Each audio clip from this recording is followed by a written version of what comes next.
Hi, I'm Bob. We will examine how the government controls international trade by a tariff or a quota. We will find the effects of a tariff or a quota on the equilibrium price and quantity, consumer surplus, producer surplus, and social welfare. We will solve the first 6 exercises in this section today. Here's exercise 6.1. Although 23 states barred the sales of self-service gasoline in 1968, most removed the bans by the mid-1970s. By 1992, self-service outlets sold nearly 80% of all U.S. gas, and only New Jersey and Oregon continued to ban self-service sales. Researchers estimated that the ban in those 2 states raised the price of gasoline by approximately 3 cents to 5 cents per gallon. Why did the ban affect the price? Illustrate using a figure and explain. Show the welfare effects in your figure. Use a table to show who gains and who loses. The ban on self-service sales reduces the gasoline supply in the 2 states.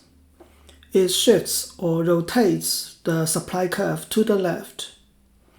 The market equilibrium without the ban is E1, where the equilibrium price is P1 and the equilibrium quantity is Q1.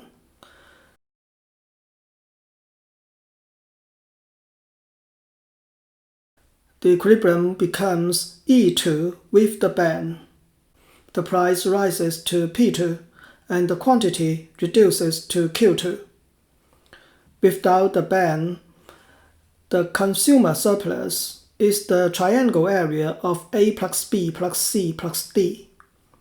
The producer surplus is the triangle area of E plus F plus G. The welfare is the sum of consumer surplus and producer surplus. With the ban, the consumer surplus becomes smaller, the triangle of A. The producer surplus is B plus E. The welfare falls to A plus B plus E. The welfare loss is C plus D plus F plus G. The consumers and society as a whole lose. The self-service outlets lose because they are banned from producing. Only the other gasoline producers gain because of the higher price. Let's solve exercise 6.2. The U.S. Supreme Court ruled in May 2005 that people can buy wine directly from out-of-state vineyards. The court held that state laws requiring people to buy directly from wine retailers within the state violate the Constitution's Commerce Clause. In Part A, suppose the market for wine in New York is perfectly competitive both before and after the Supreme Court decision. Use the analysis of Section 9.6 to evaluate the effect of the court's decision on the price of wine in New York.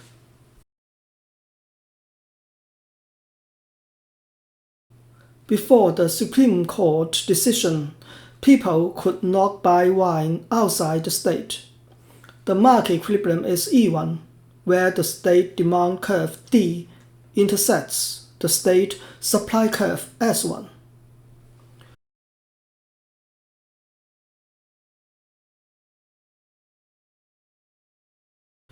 The equilibrium price is P1 and the equilibrium quantity is Q1. After the Supreme Court decision, people could buy wine from other states.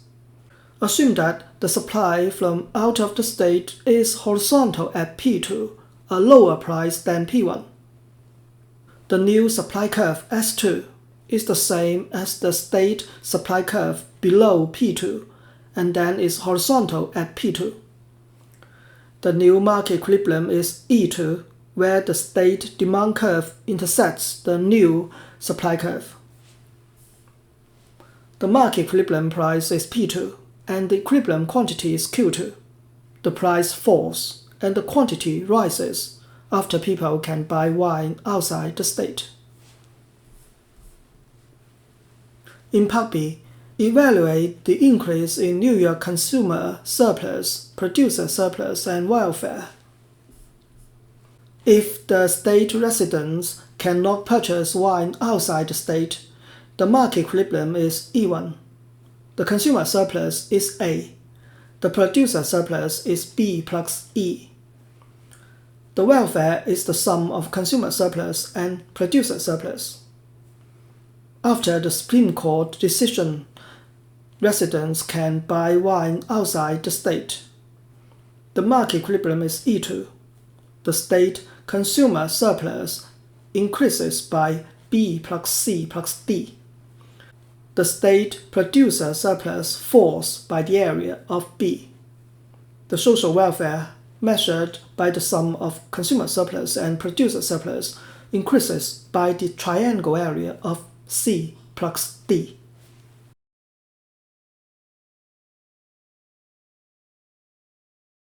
Let's find answers to exercise 6.3. Canada has 20% of the world's known freshwater resources, yet many Canadians believe that the country has little or none to spare. Over the years, US and Canadian firms have struck deals to export bulk shipments of water to drought-afflicted US cities and towns.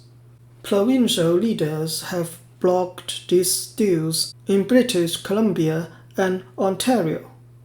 Use graphs to show the likely outcome of such barriers to exports on the price and quantity of water used in Canada and in the United States if markets for water are competitive.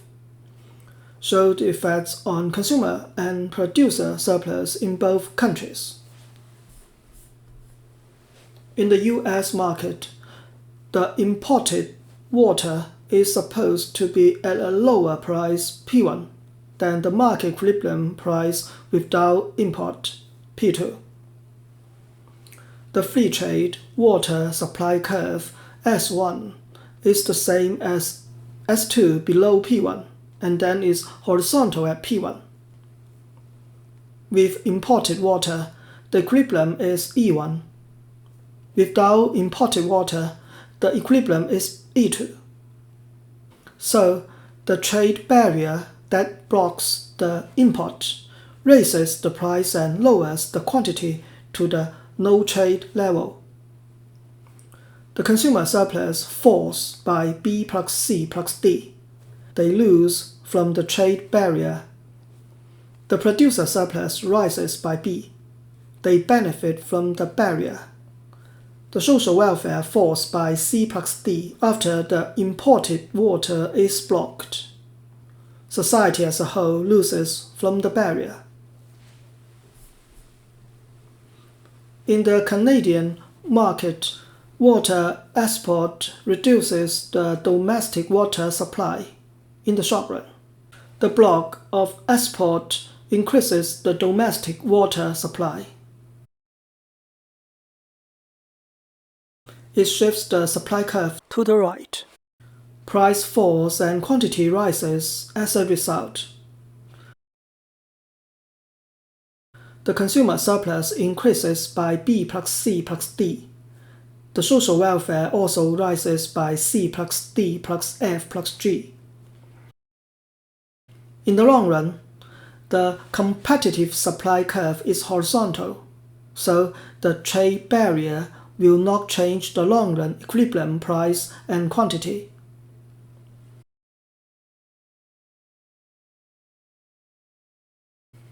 Consumer surplus, producer surplus, and welfare are unchanged as well.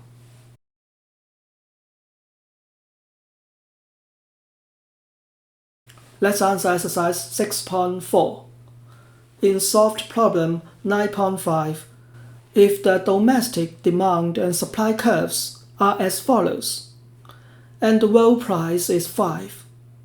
Use calculus to determine the changes in producer surplus, consumer surplus, and welfare from eliminating free trade.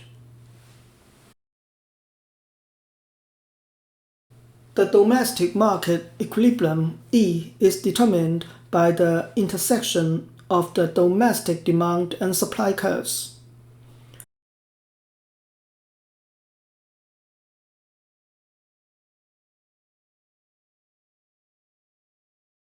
Equating the demand and supply functions gives the equilibrium price of 4 and the equilibrium quantity of 10. The world price is higher than the domestic equilibrium price. The producers export goods to the world market. With free trade, the consumer surplus is A plus B. The producers not only earn the domestic surplus of the area of D, but also receive the surplus from the world market, the area of C. So, the producer surplus is D plus C. The welfare is the sum of consumer surplus and producer surplus. If free trade is eliminated, then the consumer surplus should be unchanged, but the producers loses the surplus from the world market and only have the producer surplus of D. We can list the consumer surplus, producer surplus, and welfare in a table. The welfare loss is the triangle area of C. We find the values by integrating the demand and supply functions. The welfare loss after eliminating free trade is 1.16.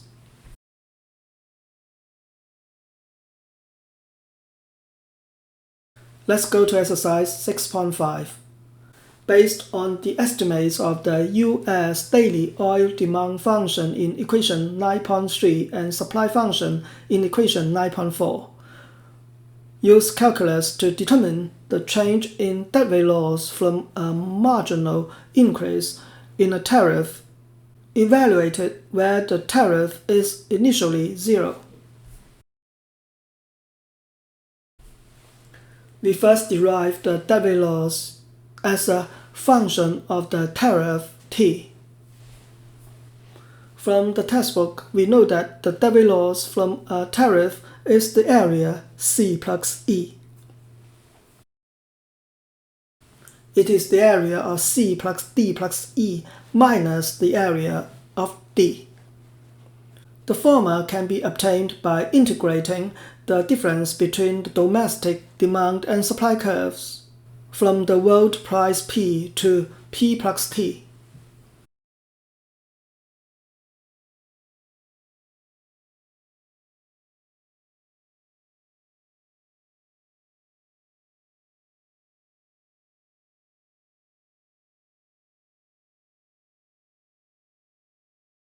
The latter is a rectangle area.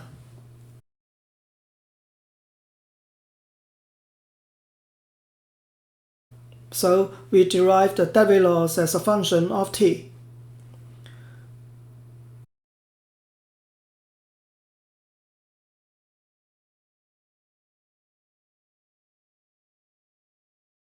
The derivative of the deadweight loss with respect to tariff T is as follows.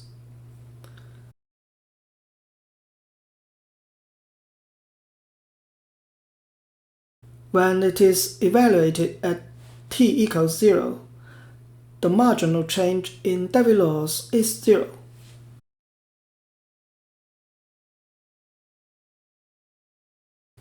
Let's solve exercise 6.6. In 2013, the US government claimed that China and Vietnam were dumping shrimps in the US at a price below cost and proposed duties as high as 112%. Suppose that China and Vietnam were subsidizing their shrimp fisheries.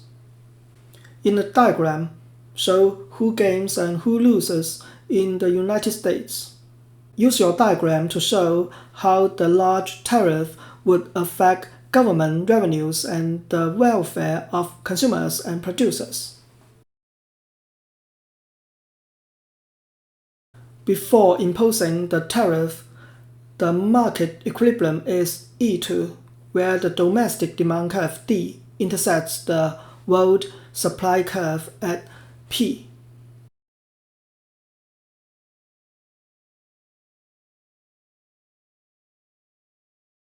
After the tariff is imposed, the market equilibrium is E3, where the domestic demand curve intersects the new world supply that includes the tariff. The equilibrium price increases and the equilibrium quantity decreases.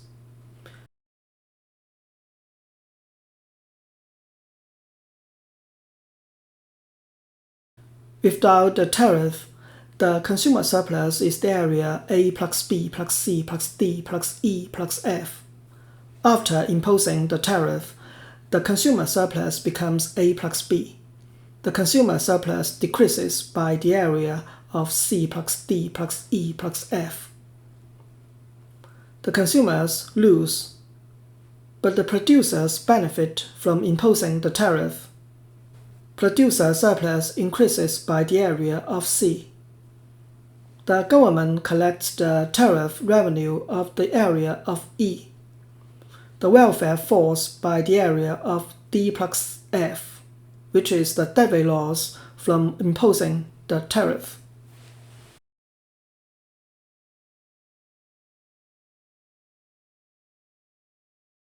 Thank you for watching this video and subscribing to my YouTube channel. See you next time.